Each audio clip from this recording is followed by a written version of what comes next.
Umlayeto wethu unesihloko lesithi tikhathi timiswe nguNkulunkulu. Times have been set by God. Tikhathi timiswe nguNkulunkulu. Galatia 4 kusuka ku verse 1 kuya ku verse 4. Ngisho ukuthi ke ngesikhathi indlalifa iseyincane ayikehlukani nesisebenzi noma ingumnikati wako konke iba ngephansi kwebalinzi nebaphathi bayo kuze kufike isikhathi lesabekwa nguyise. Kunjalo ke nakithi ngesikhathi sisabantwana sasigcilatwe ngemimoya yemvelo, kodwa kwathi ngesikhathi sesifike ngalokuphelele uNkulunkulu wathumela indodana yakhe leyatalwa ngumfati yakhula ingephansi kwemithetho. Amen. Naku lengifisa sikunake nje nathi inhlavu letilandzelako lengicela ukuthi sithi nake kulama verse lawa lakhuluma ngetikhathi. Kulokunye kubhaliwe ukuthi sikhathi noma tikhathi, kepha kulokunye kunalomcondvo wesikhathi kulama verse lawa. Ku verse 1 kuthi ngesikhathi liBhayibheli leSiswati licishe likubeke kuvakale lithi ngesikhathi, kumbe singisini likhuluma ngemuntu makasemncane, but Siswati liyasho ukuthi leso sikhathi, time. Noma lo muntu lo ayindlalifa lithi ufanana nesisebenti noma angumnikati wetintfo, kepha uphila njengemuntu longenalutho. Kusho ukuthi kunetintfo lesinato njengebantwana baNkulunkulu letingekho kuSathane, kepha letisesikhatsini, letikhungelwe esikhatsini. Kunetintfo lesingeke sitithole ukuthi sithandaze kakhulu noma kangcono, kepha tintfo letikhungelwe to a certain time. Kuthi noma letintfo tingetakho, but angeke tifike kuwe until you are delivered from this time. Ukhululwa yini kulesikhathi uye kuletintfo takho? Ukhululwa kukhula. Ukhululwa kukhula.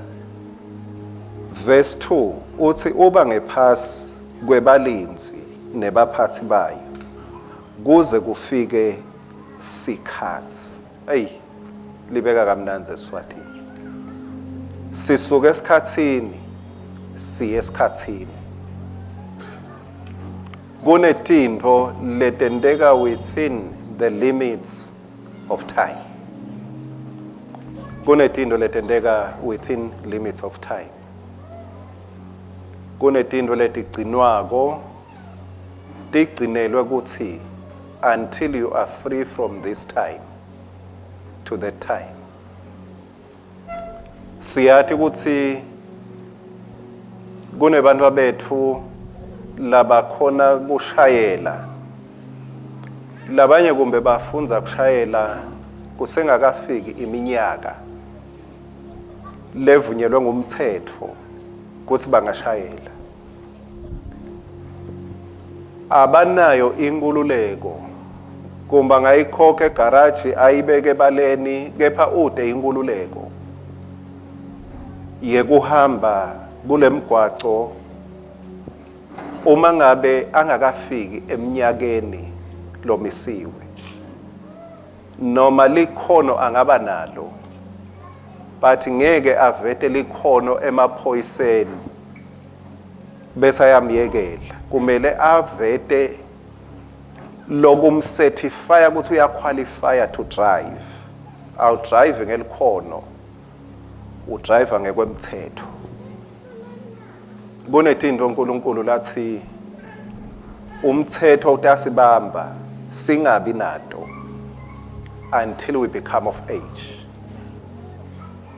Tintfo tethu ngekusho kwelibhayibheli lithi uNkulunkulu usiphe konke lokuphathelene nekuphila nekumesaba. But la kubambeke khona hayi ukuthi sibanjelwe ngenhloso yekwemukwa, but sibanjelwe ngenhloso yekuthi we must become of age.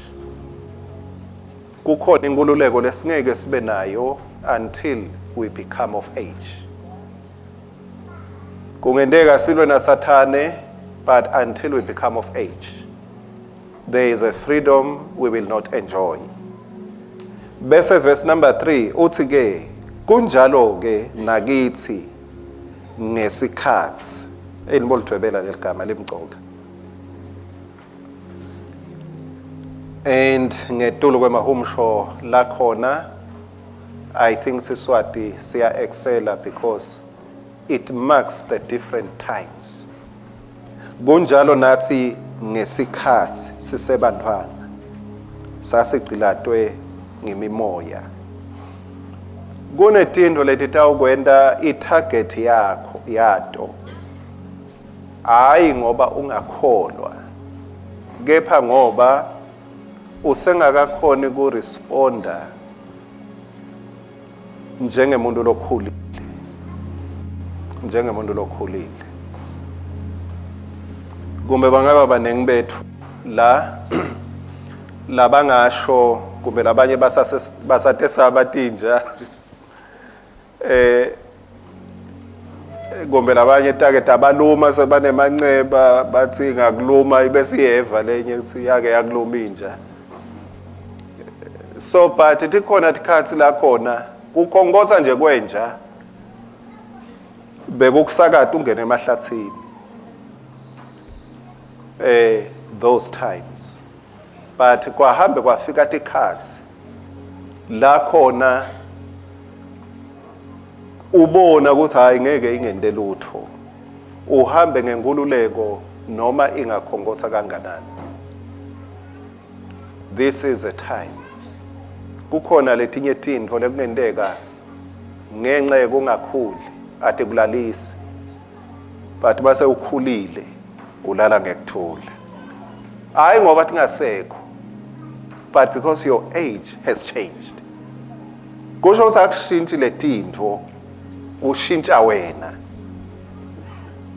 Tinja tfanga solo tikhona lebe tingikhongotha noma tingasekho leta, but solo tingikhongotha njengoba tingikhongotha, but my age has changed. Angisa react njengakucala, angisa react njengakucala. We bless his name. Number 4 uthi kodwa kwathi isikhathi sesifikile ngalokuphelele. Isikhathi sesifikile ngalokuphelele. Isikhathi sesifikile ngalokuphelele. Our times have been set by God. Isikhathi sesifikile ngalokuphelele.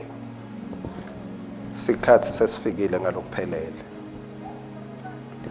uNkulunkulu wase uyathumela indodzana yakhe. Kusimanga ukuthi noma uNkulunkulu alethe akhe umsinzisi Jesu Kristu akadalanga ngelanga lelisenhloko, wayesiphambanweni ngalelo langa, wafa wavuka ngalelo langa. Walinza isikhathi lesiphelele. Watalwa after 9 months, noma ngumsinzisi kepha naye watalwa after 9 months. Wakhula naye kwabalwa iminyaka until the fullness of time. Kuba khona isikhathi la uva khona ngazi ukuthi uNkulunkulu tintfo ngawutenda lamuhla.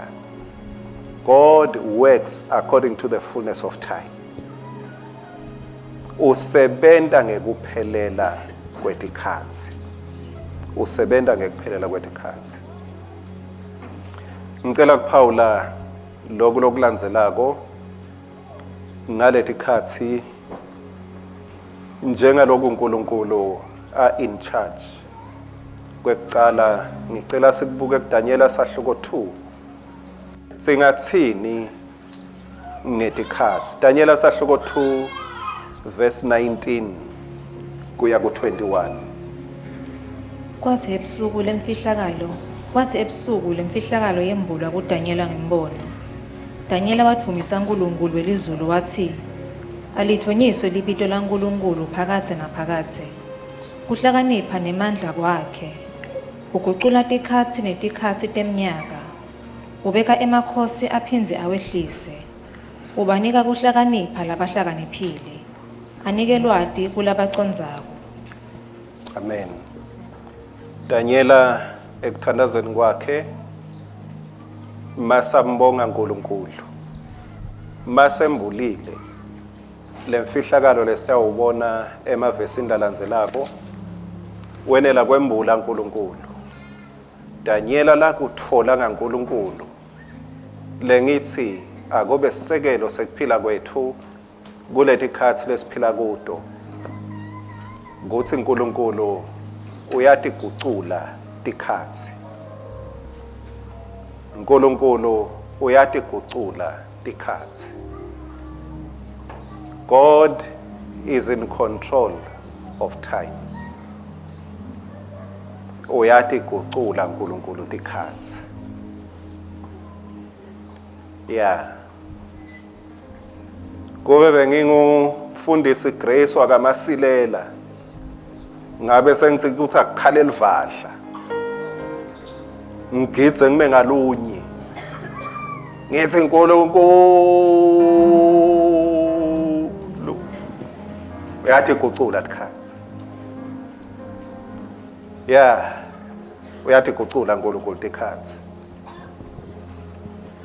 uNkulunkulu akazange wadala umhlaba waseyayekela ukuthi tinto tifane titendekele nje, but uNkulunkulu uyatigucula tikhathi. Uyatigucula tikhathi. uNkulunkulu uyabashintsha abantu etihlalweni. uNkulunkulu uyashintsha abantu etihlalweni. Uyathi ukuthi nyalo sihlalo kumele sibe sabani. Uyathi ukuthi nini sihlalo siyawube sisabani. Nothing is permanent before God. He is in charge. Angilathi ke ligama lelingasebenta kahle, kepha ngiyawasebenzisa nje lalamabili. Whether we say he is in control, whether we say he is in charge. Kutawuya ke ukuthi wena ubona liphi lelifitha ngaleso sikhathi. uNkulunkulu uyatigucula tikhathi. Ngiloko ke lesikuthola mawufunza kulo verse 36 khona la kuDaniela. Ngula sibona khona ingucuko yaloku lakushoko Daniela lasakubonile wakufunza. Daniela ukusho ukubona Nebuchadnezzar usesihlalweni. Unqobe emakhosi lamanengi emhlaba. Umhlaba kuleti tikhathi leti emave ayanyakata at the command of Nebuchadnezzar. Nebuchadnezzar uenjoya bukhosi. Uenjoya bukhomanda umhlaba. uNkulunkulu wase umnika liphupho. Kuleli phupho uNkulunkulu bekativeta kuthi Nebuchadnezzar ungacabangi ukuthi usesihlalweni ngoba unemandla. Kepha usesihlalweni ngoba ku-agenda yami nguwelo sesihlalweni. Ngimi nguwelo sesihlalweni nyalo. So wena ke Nebuchadnezzar ungabese sewuthi shaya sifuba ukuthi bukani ukuthi ngenteni, bukani emandla ami, bukani umbuso wami. Uthi Nebuchadnezzar phakamisa emehlo. Wenda njalo noko Nebuchadnezzar wakwenda ngasekugcineni kwekujeziswa kwakhe. Kwangikhana phakamisa emehlo. Lo verse 36 uthi ngiloke leliphupho. Manje inkosi sitayichazela ukuthi lishoni. Lisho ukuthini? Wena waphakathi Nkosi, wena uyinkosi emakhosi.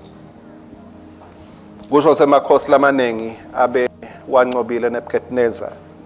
ngiko kuthiwa uyinkosi yemakhosi. uNkulunkulu welizulu kunike kubusa. Wente njani uNkulunkulu? Umnikile. Sho sangamela udwale ngento lonikwe yona. Ngoba lo lokunikile angaphinza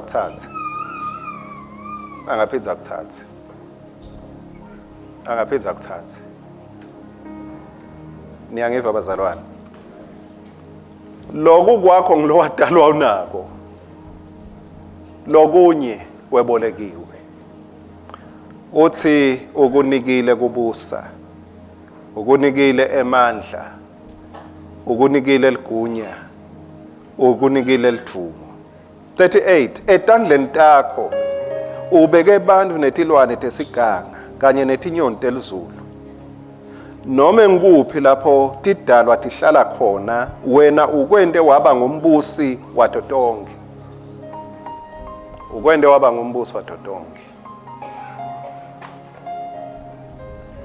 uNkulunkulu uyadwalisana ngalesinye isikhathi. Kwangathi kudwala kwethu bekungabuya nganeno. Bongadwala ubuye nganeno wathi ukuthi uyathi letinto leti tibekwe esandleni sami, hayi ukuthi dami. Tibekwe esandleni sami. Sewuthi ke wena ungulenhloko sekuyacala kuyabalwa ngenyalo. uNkulunkulu uyacala uyabala ukuthi unani ku program yakhe ngemhlaba. Verse 39 emva kwakho Nebukadnezar uhlele esihlalweni. uNkulunkulu soyabala ukuthi nyalo Nebukadnezar ngibite wena estage. Nguwe lo stage nyalo. But khona lo emva kwakho. Why? God is unfolding his agenda. Ukhombisa kwathi tikhathi uNkulunkulu. Kuthi emva kwanyalo what is going to happen? Yini leta ukwendeka? Emva kwakho kuyawuvela lomunye umbuso lomncane kunalo wakho. Naso simanga. Uthi lolo takususa la sihlalweni. Utaba mncane kunawo. Wena ungisomandla kade kind of. Wena uva ngathi unemandla onke. But kutawuta a tiny kingdom. Kuthi umbuso lonemandla lamancane utakuketula. Nebukadnezar tibuka ukuthi ngimi makhonya anginitshele bathandekayo. Nyalo umhlaba uyanyakadela. Emehla yabuka ukuthi engabe ngibani makhonya emhlabeni. Who are the superpowers of the world? Ngabe iRussia, ngabe iChina, ngabe iAmerica, ngabe iUkraine, ngabe iSwatini, ngabe iMaputo, iMozambique, ngabe iSouth Africa. Emehla yafuna ukuthi who are the superpowers? Ngakutshela ngesibindi ukuthi God has no superpowers. That does not exist in God's agenda. Ngoba uNkulunkulu uchamkisa lokuncane lokungasilutho lokungatiwa. Lokungekho emephini ema superpowers. Akuchamkise adzilite what is known as superpowers. Konke kusesandleni saNkulunkulu. Tikhathi talokwentekako kude sivele siphethe umhlaba usesandleni sasimakathe ngoba tikhathi tekwendeka kwetintfo tisesandleni saNkulunkulu. God controls times. Kwesibili kuSambulo sahluko 1 verse number 3. Sambulo 1 verse number 3. Ubusisiwe lofunza lamavi alesiprofetho. Babusisiwe nalabo labayevako besebenta lokho lokubhalwe kuso. Ngoba isikhathi sesisonzele.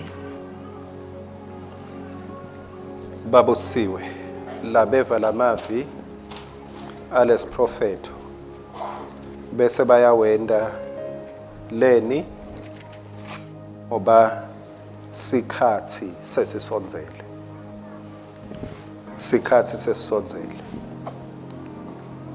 Kwesibili lesikubonako esikhathini saNkulunkulu uthi uNkulunkulu sikhathi sesisonzele. Kunesikhathi lesisonzele, kunesikhathi lesikuso. Lesikhathi sasonzela lokwa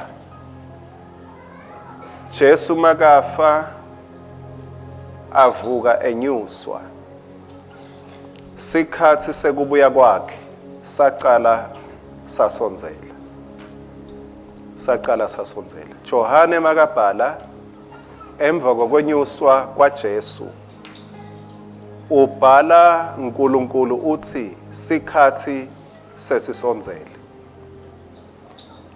Kulabahle balalela elihlelweni lithini iBhayibheli la umfundisi AMC Dlamini locishe ahlola ngalokujulile etikhathini tekugcina. Kunengxoxo lesithathela kuDaniel sahluko 9 kusuka kuverse 24.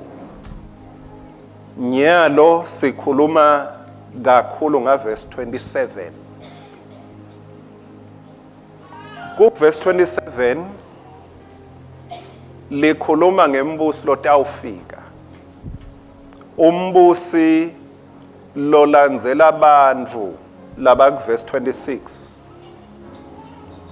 labafike babhidlita lithempeli bambulala Jesu wafa. Bese lo 27 ukhuluma ngeliviki linye, 1 week.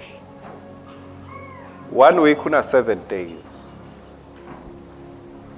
7 days kulolwimi lwaleli Bhayibheli lapho sifunza khona usho 7 years. 24 verse ukhuluma nga 70 years.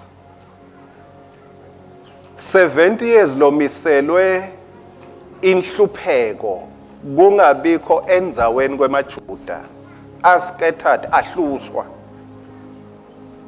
Nyalo ingcenye ledunguteliswa umhlaba yinhlupheko emaJuda la kuyo. Uma Jesu afa ningicolele mangihle ngithe maviki la 69 kuyafana na 69 wemaviki 69 weminyaka. Kulo 70 Jesu wahamba kulo 69 wemaviki weminyaka. Kwase kusala liviki linye kuthi kugcwale lo 70 years. Nyalo la siphila khona solo Jesu ahamba siphila emkhathini wa 69 na 70. Siphila emkhathini wa 1 week. Noma siphila emkhathini wa 1 year between 69 na 70. Lokhu ngabonwanga kwembulwa baprofeti liBhayibheli lelithi yimfihlakalo. Siphila esikhathini semfihlakalo ngoba abazange babona ukuthi kutawube kwendekani emva kokuba Jesu sekabulewe labhidlitwa lithempeli wenyuswa emkhathini wekwenyuka kwakhe nekubuya kwakhe ato setapha umbuso la kuDaniela lelithi lo mbuso unjenganali alithi leladzilitwa lafike lashaya laphihlita imibuso letabe ikhona ngaleso sikhathi. Kuleli viki linye lelisele nguloku lathi Johane, time is near. Sikhathi sidudana katse kwashiwo. Njengalokho sizama kubala nje angathi ubala uthini ubalana emkhathini wa 69 na 70.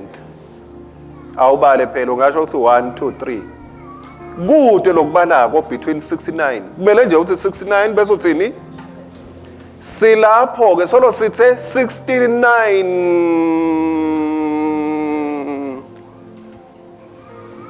simele simakathi Jesu sikukethi 70 kunenge lokwendekako emkhathini walethi khathi letifihlakele uthi Johane time is near. Sisakwenda lesikwendako ke bazalwane asikwende njengebantu labeva ukuthi sikhathi sidudane. Sikhathi sidudane. Hayi ngekwethusa kepha nje ngekuthi imicabango yethu. Sawuthi ke umfundi Dlamini angathi noma ngilese kukhuluma elihlelweni noma ngilebe sikukhuluma sisodwana uthi kunenkunzi noma kuneluhlobo lwenkomo lesetshenziswa lebeyisetshenziswa for sacrifices etempelini uthi nyalo losikhuluma lesive saka Israel sibhizi sehla siyenyuka sifuna inkabi inkunzi leyendiwa umhlatshelo etempelini. Leli tempeli nyalo lisengakakhiwa kumele ukuthi kubuya kwaJesu maliphela kwakhiwa uyeza ozayo akanawulibala ngoba lo mphiko uKristu kumele ukuthi ende umonakalo ncithakalo kuleli tempeli lelisengakhiwa nyalo but le konke tindvo ngazuthi sekuhlangene lethi khuluma ngekuthi kumele lakhiwe uyawuqhamuka ngesikhathi kucinzetelwe sive semaJuda ngoba kumele aqhamuke njengeMessiah as the deliverer of the nation of Israel. Angeke ngithi imbi lekhona nyalo itawusilidela lapho but lengakusho ukuthi uthi Johane time is near. God is in charge. Kukahle kuva tikhathi letivetwa ngemazulu kunetikhathi letivetwa ngomhlaba ngoba konke lesinako nalesikwendako emhlabeni we are behind time. God is in charge of time. Makathi uNkulunkulu isikhathi sisonzele mangabe washo kusukela le kubo AD 33 noma AD 90 makabhala 91 makabhala Johane mangabe washo kusukela leso sikhathi solo athi isikhathi esisonzele kusho ukuthi according to him sikhathi sinjani bazalwane sisonzele sikhathi sisonzele. Kwesithathu encwadini yezenzo sahluko 1 verse 6 kuya ku verse 8. Kwathi nasebahlangene ndzawonye abapostoli naJesu bambuta bathi Nkosi sengiso yini lesikhathi lotawubuyisela ngaso umbuso kuma-Israyeli. Yena waphendula wathi kubo tikhathi nematfuba kuhlelwa ngemandla ababe akusiko kwenu kwati ukuthi kuyakwendeka nini kodwa nini nitawugcwaliswa ngemandla nasefikile kini moya longcwele niyaba bufakazi bami eJerusalema naseJudiya lonke naseSamariya kuze kube ngusekugcineni kwemhlaba. Amen. Ngikayila ngicela kucetsela le kusambulo 1 ngicetsela nga verse 19 uthi manje ke bhala konke lokubonako bhala lokukhona bhala nalokutawukwendeka ngemva kwalokho. Johane makembulelwa uNkulunkulu umembulela uthi akabhale la kubonako nyalo akabhale ngala kubonako nyalo.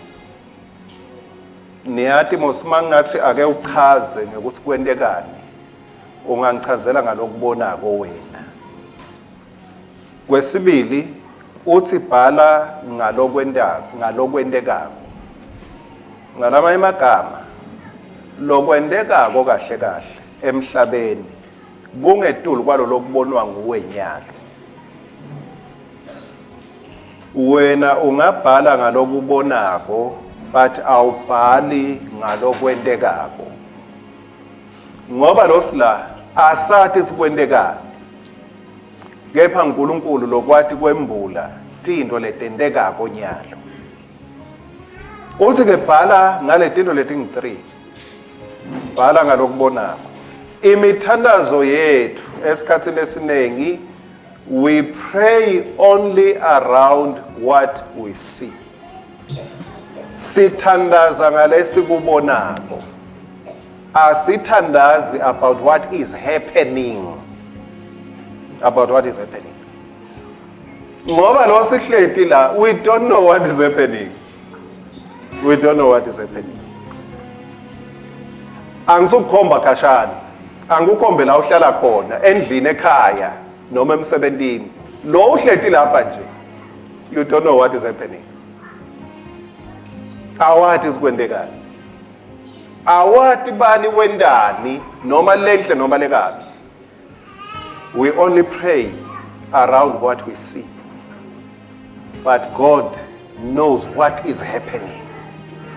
Uyathatha itinto letendekako uNkulunkulu. Bese uthi bhala nangalokutawukwendeka. Bhala ngalokutawukwendeka. Wake wakuphatha kabi umuntu. Angifuni ukuthi wakucasula. Wake wakuphatha kabi umuntu nithi nihleti le movie akucocele ngako konke kanti usafuna ukubukela. Akucocele ukuthi phela lona hey naku nangasaqhamuka hey utamshaya utawubukela.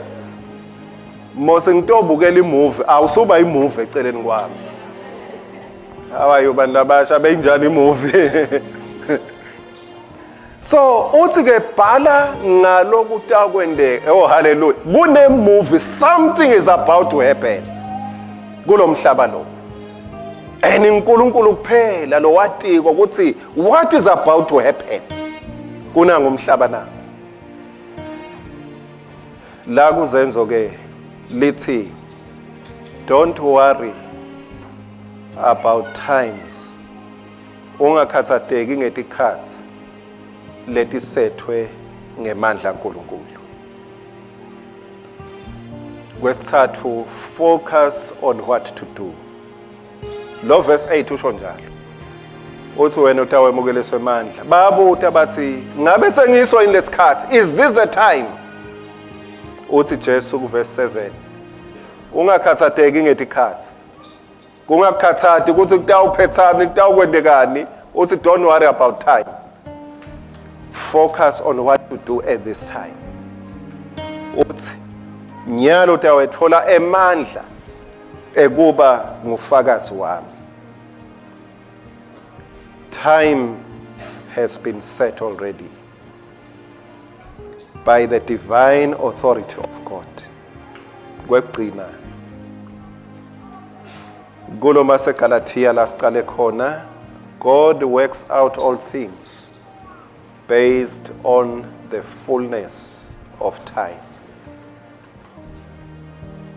Kuyendeka ngekungati kwethu sifise kube kwangazo sitindo ngatendeka nyalo, sifise ukuthi ngabe lokho akwendeki nyalo, sifise ukuthi lokunye ngabe ngathi kungendeka kusasa. Kepha uNkulunkulu usebenta nge-order in the fullness of time. In the fullness of time.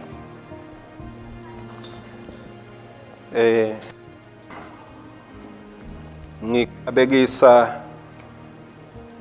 ukuthi mawusemihlanganweni emicimbini ngikhumbula nje umngcwabo lengigcine ngawo.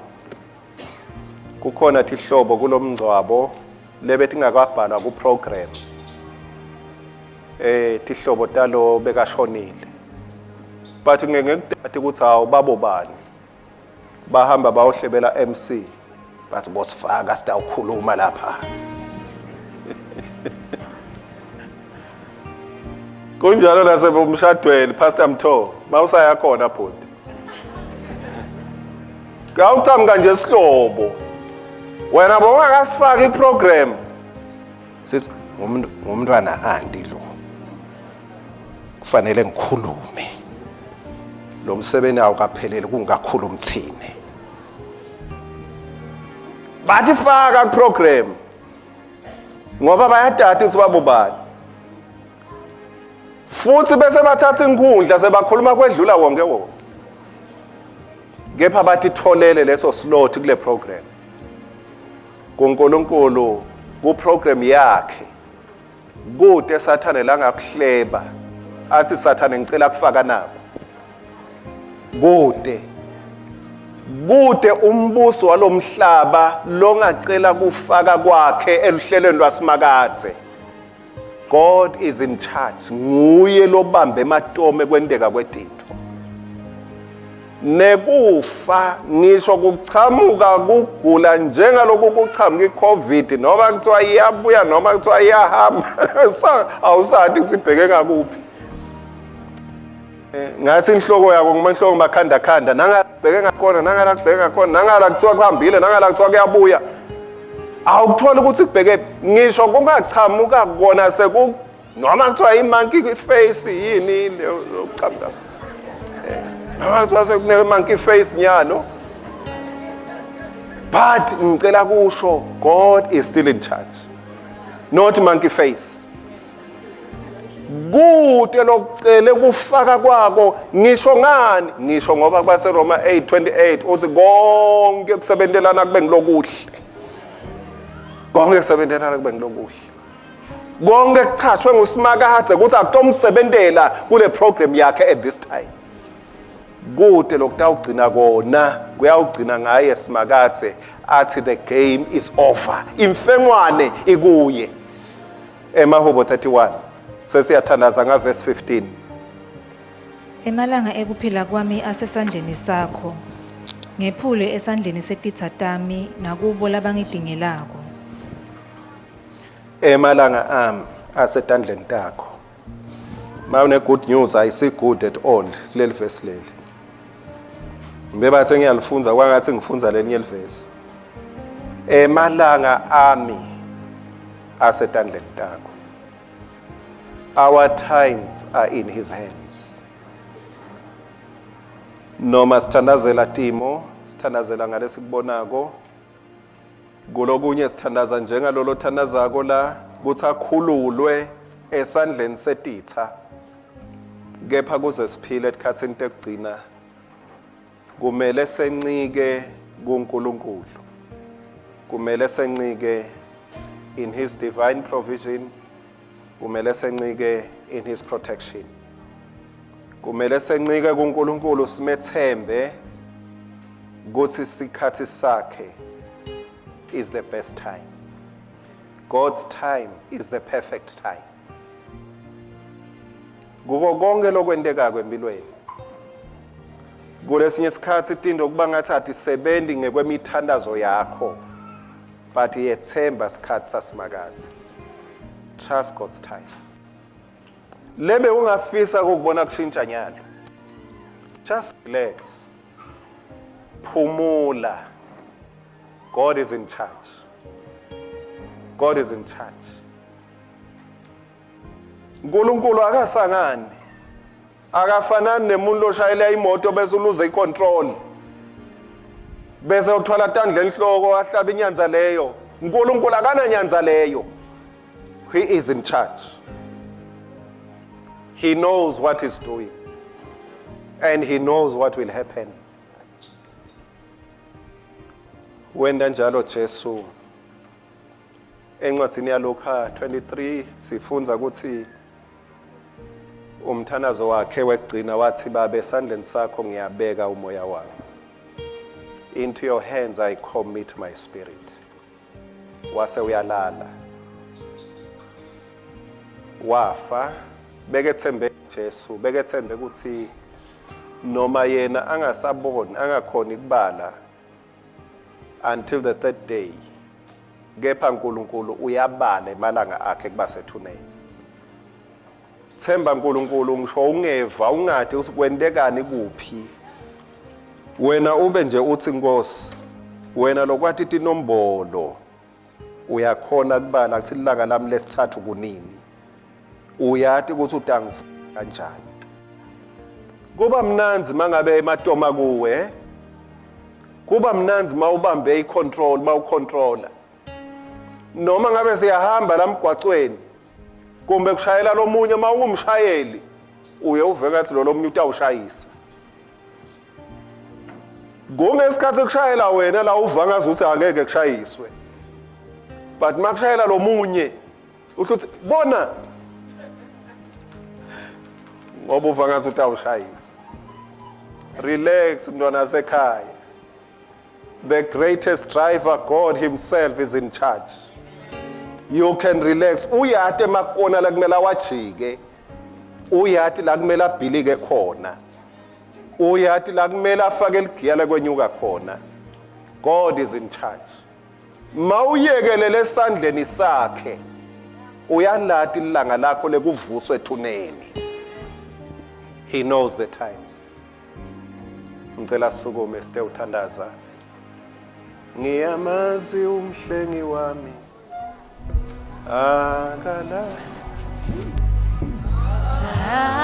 Agozeli Ngasite Uhlala nathi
bantwana njengemntwana longasi worried ngelikusasa. Just relax, because your father, he knows what you need. Babe wakho uyakwati lokudzingako, uyakwati lokufunako. Fundza kuphumula, lala ngekuthula lamuhla, kungasiko ukuthi uyafa. Ungabe wehla wenyuka uyaluka, ungabe wezama ukuthi lokhu nalokhu kuhlangana kanjani, ngoba kunemitiya lengahlangani, kunetinsambo letimfishane ubathe ayidonsa ayidonseki, akuhlangani lutho. uNkulunkulu uyalathi ilanga lakho lesithathu, uyathi ukuthi kumele kuvuke ini nini. He is in charge. Akaniketi sitha iprogram, akujangazi sitha nyalo. God is in charge. Uyathi ukuthi lokuvelako kusebendelana kube ngilokuhle. Oh, blessed be the name. Akube kuhle kuwe.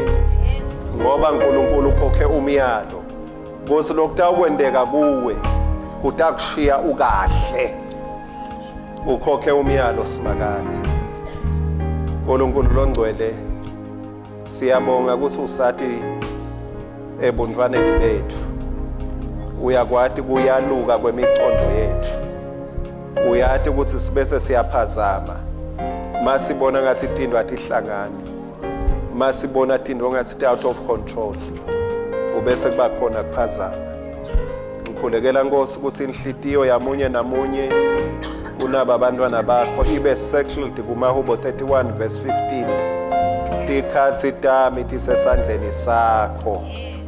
Oh yes, thank you Jesus. Tikhathi tisesandleni saNkulunkulu. Adikho esandleni sesitha. Adikho esandleni setinto nje. Kepha tikhathi tisesandleni semdali. He will cause all things to work together for good. Kodaba kuhle. Ngoba uNkulunkulu uyale konke. Sikusebendelane kube ngilokuhle. Lodumo nemandla nebukhosi kukuwe Nkosi phakade naphakade. Thank you for shining your face and blessing your sons and daughters. Kusukela kulesikhathi kuze kube phakade naphakade. Amen and amen and amen. We pray. Thank you, Jesus.